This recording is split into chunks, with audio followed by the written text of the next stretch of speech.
Solve the absolute value of 2x plus 1 is less than 1, write your answer in interval notation, and draw the interval on a number line. So let's go ahead and try to solve absolute value of 2x plus 1 is less than 1. We're going to turn it into a three-part inequality. So to remove the absolute value bars, what we're going to do is say that this 2x plus 1 needs to be between -1 and +1. So the positive and negative version of this value here. And then we're going to solve for x.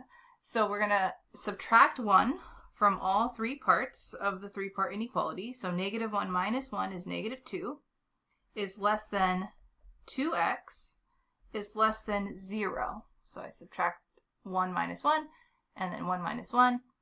Now we'll divide all three parts by 2. +2, so the inequality stays the same. -1 is less than x, is less than 0.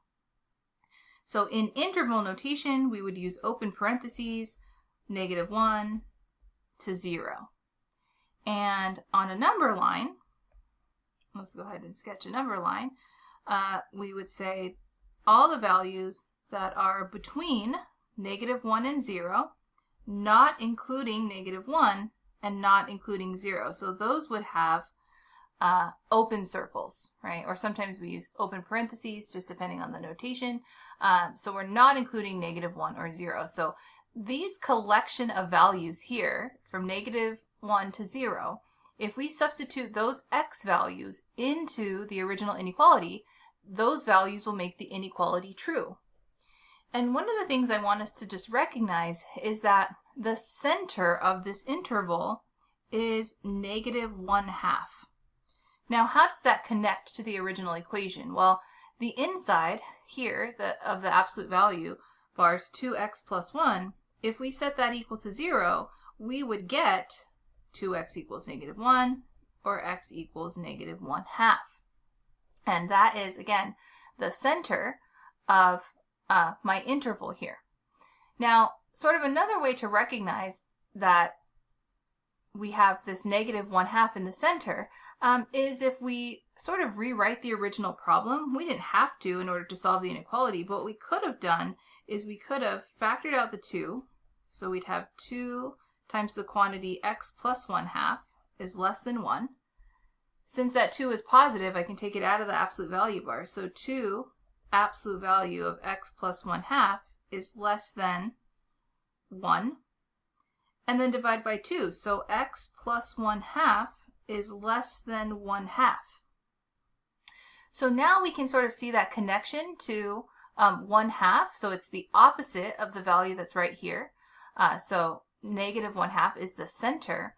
And then now, by rewriting it like this 1/2, what's that all about? How does that connect to the solution? Well, that's the distance. So each of my endpoints is a distance of 1/2 away, because after all, that's what absolute value means, right? Absolute value is the distance that doesn't take into account direction, right? So this is just all something to sort of keep in mind to help us understand not just the algebra behind solving for the interval solution, but graphically what that represents. A collection of solutions, right? A collection of x values such that when I substitute them in, they make the inequality true.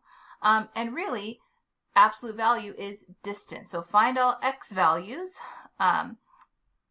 that surround -1/2, right? That are a distance of 1/2 away, right? Or less than 1/2 away, because we're not including the endpoints. Okay, same set of instructions here. This time we have absolute value of x minus 4/2 is less than 1. Let's turn this into a three-part inequality. -1 is less than x minus 4/2 is less than 1. We'll multiply all three parts by 2. So we'll have -2 is less than x minus 4 is less than 2. We'll add 4 to all three parts, and we get +2 is less than x is less than 6. In interval notation, that is the interval with parentheses around 2 and 6 from 2 to 6. Now, on a number line, we would indicate 2 and 6 on the number line. I'm going to use open circles because we are not including those, right? So less than corresponds to parentheses, so we don't include an open circle, so we don't include. And then all the values between 2 and 6, not including 2 and 6, will make this inequality true. Now, what's the center of this interval? Well, the center there is 4. And notice here how that connects to the original inequality. So let's rewrite this a little bit differently. Let's rewrite this as 1/2 times x minus 4 is less than 1. Or again, I can pull out that 1/2. I get x minus 4 is less than 1. Let's multiply by 2. I get absolute value of x minus 4 is less than 2. So there's that 4, x minus 4. So the opposite of this number becomes the center of my solution set. And this is describing all of the values within a distance of 2 away, right? All values within a distance of 2 away from 4. So this is my solution drawn on the number line.